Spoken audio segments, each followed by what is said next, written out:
uma bomba caiu no mundo político. Acabou de cair agora à tarde, pode mudar muita coisa.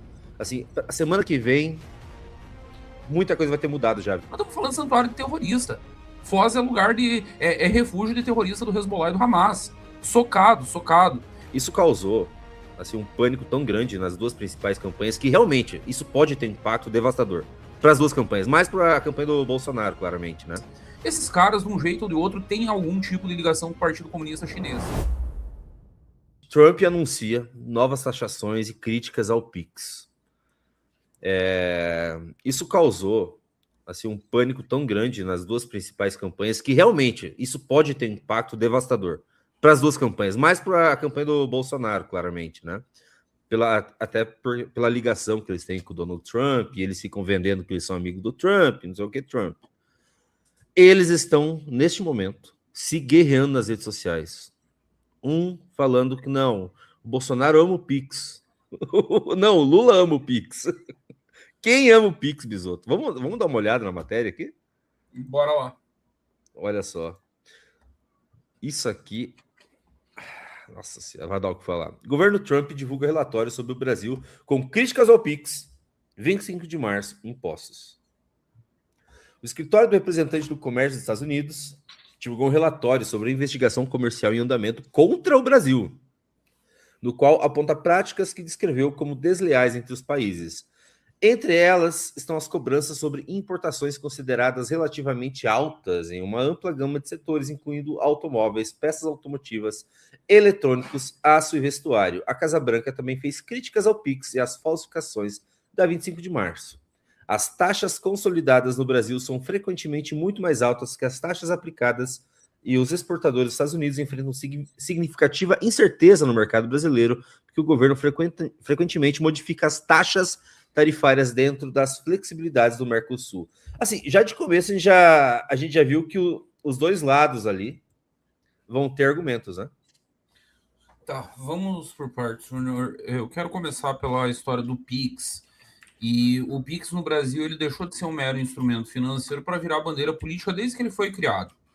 O que é escroto? É a coisa do Brasil achar que nós temos muito mais coisas só nossas, além da jabuticaba. É o que era além da jabuticaba? Tem mais uma coisa que só tem no Brasil, a jabuticaba e mais uma.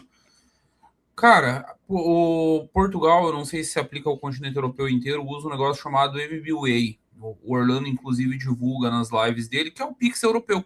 É um Pix português. Os Estados Unidos também tem Pix. Aí os caras entram numas noias muito engraçadas. Ai, americano é tão atrasado que usa cheque. Sim, avançados somos nós. Americano usa dinheiro em espécie. Sim, avançados são vocês. Tornar a economia eletrônica não é algo necessariamente bom. Inclusive, para quem estuda economia, sabe que isso diminui bastante o grau de liberdade. O Pix brasileiro foi desenvolvido de maneira autônoma, um belíssimo trabalho de técnicos do governo federal que começou no governo Temer, avançou pelo governo Bolsonaro, foi entregue no governo Bolsonaro, segue em vigor aí no governo Lula. Aí nós precisamos falar sobre Donald John Trump, e eu vou ser polêmico aqui ao falar de Donald John Trump. Eu estava conversando com um amigo meu ontem, e ele já teve inúmeras experiências aí no mundo, enfim, uma carreira do mais alto nível, tanto no mercado corporativo quanto no mercado militar e de inteligência global, e ele está vivendo uma fase da vida dele muito engraçada que ele se tornou anti-imperialista. E aí ele odeia o Trump, aí ele torce contra Israel na guerra contra o Irã, é uma coisa divertidíssima. E ele veio me trazer um artigo, que era do Político, algum site grande, não era de um site chinês mesmo, que as pessoas falam que o Trump, com essa guerra do Irã, ele mostrou que ele não passa de um pirata em escala global. Não é que o Trump não passe de um pirata em escala global. Os Estados Unidos é uma nação fundada por piratas. A Inglaterra acabou com a pirataria dando o título de corsário aos seus piratas, que é um corso da coroa. O corso é um cargo da Marinha Imperial Britânica. Nada mais era do que um ex-pirata que resolveu pagar imposto para a Marinha Imperial Britânica para não ser mais incomodado. Quando os Estados Unidos são fundados, eles são fundados por essa galera. Todos os presidentes americanos sempre foram piratas. Não é novidade presidente americano querendo meter a mão no Brasil, querendo impedir o nosso desenvolvimento, querendo levar a terra rara, querendo levar a Amazônia. Cara, isso é tão velho quanto a própria doutrina Monroe. Logo depois que a doutrina Monroe foi proclamada, a famosa América para os americanos, tem textos circulando nos Estados Unidos falando do Mississippi até o Rio Amazonas. Tipo, não é de hoje, não é novidade nenhuma. O que é a novidade? Primeiro que o Trump é um ogro. Então ele não faz questão de disfarçar. Ó, o Obama ganha o Nobel da Paz, é o presidente que mais começou guerras em muito tempo. O Clinton fica com aquelas conversinhas pacifistas. O Clinton bombardeou a Bósnia, o Clinton bombardeou o centro da Europa. Do Bush Jr. eu não preciso falar, o cara implodiu o Oriente Médio. Depois a Hillary terminou o serviço de implodir o Oriente Médio. Então todo presidente americano é isso. O que acontece com o Brasil no momento? Nós temos um presidente pato manco há mais de 2 anos. Nós temos um Itamaraty, na prática, um Itamaraty acéfalo. O Dilma, que responde pelo nome de Mauro Vieira, o ministro das Relações Exteriores, ele não manda bosta nenhuma, todo mundo sabe, ele não tem participação nenhuma na tomada decisória de política internacional. Quem decide política externa do Brasil é o Celso Amorim, mas daí é uma zona, porque daí o Celso Amorim e o Mauro Vieira ficam disputando influência dentro do Itamaraty. O próprio governo Lula não tem linha nenhuma para política externa, o que é bizarro, tá? Eu sou velho, eu nem sou tão inteligente, tão esperto quanto vocês pensam, eu só sou velho. Eu vi os Lulas 1 e 2 e foram bons governos na questão de política externa. Nosso público talvez não goste de ouvir isso, o fato é esse. Foram bons governos, tinha uma linha clara para a política externa brasileira que era: vamos expandir nossos mercados sem atritar com os nossos parceiros históricos e com gente que não é só nossos parceiros históricos. Que vamos lá, os Estados Unidos não são exatamente nossos parceiros históricos, mas são os caras que, se a gente entra em atrito com eles, eles nos enrabam, eles destroem o Brasil. Então tinha essa linha muito clara nos Lulas 1 e 2. O Zé Dirceu ia lá, negociava com o George Bush, acertava tudo. O Brasil não se metia em rinha geopolítica internacional, porque na prática é isso, só rinha. Nós não temos como projetar poder geopolítico. A verdade é essa. O que o Brasil tem para projetar poder geopolítico? Nós não temos marinha, não temos exército, não temos aeronáutica, não temos bosta nenhuma.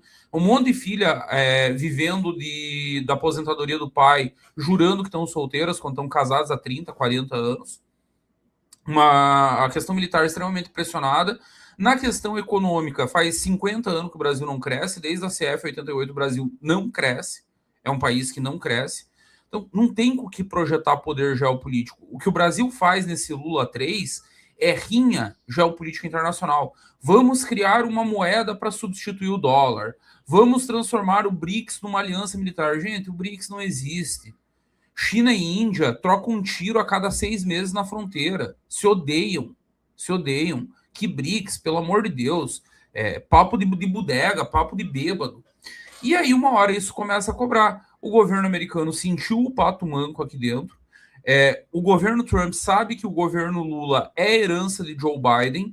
E isso não é chapéu de alumínio, tá? Isso quem falou foi Luiz Roberto Barroso, que os Estados Unidos foram fundamentais na eleição de 2022. Então, esse é um governo que teve influência direta do Departamento de Estado democrata na eleição de 2022. E aí estão aproveitando para pisar e vem com esse tipo de porrada. Sobre a 25 de março, faz sentido os americanos baterem, e me surpreende eles baterem só na 25, não terem batido em Foz do Iguaçu, que é pior ainda. E eu sei por que eles não tocaram em Foz, eles mandaram o recado via 25 para não entrar no vespeiro, porque se toca em Foz, nós estamos falando de santuário de terrorista. Foz é lugar é refúgio de terrorista do Hezbollah e do Hamas. Socado. E a 25, o negócio da máfia chinesa. E, gente, na boa, não existe máfia chinesa com características só nacionais. Esses caras, de um jeito ou de outro, têm algum tipo de ligação com o Partido Comunista Chinês. A família deles continua na China, tem contatos lá, eles compram de lá, então eles precisam dessa relação. O que o Departamento de Estado está dizendo aí, de maneira indireta, para não dar uma porrada muito forte, nós sabemos que vocês servem para lavar dinheiro do Partido Comunista Chinês, que vocês são uma dos fluxos, das rotas logísticas do comércio chinês, e nós estamos de olho e nós vamos retalhar. E aí vem medidas, e aí menciona o Pix. Por quê? Porque eles aí subestimar muito o americano, não imaginar que eles monitoram a política brasileira o tempo inteiro, que eles sabem tudo que se fala nas redes sociais, eles sabem que o Pix é um tema quente. É uma hotkey para ser virada. E viraram a hotkey certa na boca da eleição. Agora, eu não. A única coisa que falta eu entender nisso tudo é a seguinte: o Eduardo e o Flávio fazem de tudo para mamar o entorno do trumpismo. Fazem de tudo. Trabalho muito. Paulo Figueiredo lá, indo atrás, participando de evento. Só que tem algumas coisas recentes. O Eduardo no CEPAC, o ano passado, era estrela. Esse ano ele caiu para um painel secundário com mais 7, 8 participantes. Um negócio gigantesco lá. O Flávio está tentando se posicionar. Ele começou a ir para os Estados Unidos agora. Ele não tem uma grande ligação com os americanos. O que me causa estranheza é um tema que pode gerar danos para o Flávio. E eu dava por certo que o Flávio era o candidato do governo Trump. O que o governo Trump resolveu fazer nesse exato momento é a pergunta de $1 bilhão e eu não tenho a resposta nesse momento. Vai sobrar para os dois, vai ser a rinha clássica dos dois. Não acho que ninguém vai sair como grande vencedor disso. Como o Lula não saiu ano passado, tinha um rapaz barbudinho que faz lives aqui. Ai, porque o Eduardo ressuscitou o Lula, porque esse negócio das sanções ressuscitou o Lula. Tá aí ressuscitado pra caralho, presta desistir da reeleição. Não mudou bosta nenhuma. Então não acho que nenhum dos dois, mas não sai nenhum vencedor. Agora saem os dois machucados. E os dois, tanto PT, tanto governo, tanto Lula, Haddad, nenhum dos dois vive um bom momento. Se machucar mais ainda quando você já não tá no melhor da tua forma, é péssimo para eles esse tema ter sido ativado agora. Para os dois. Eu chego até a desconfiar, Júnior, que aquela visita do Renan pudesse ter surtido o efeito, mas eu não sou delirante.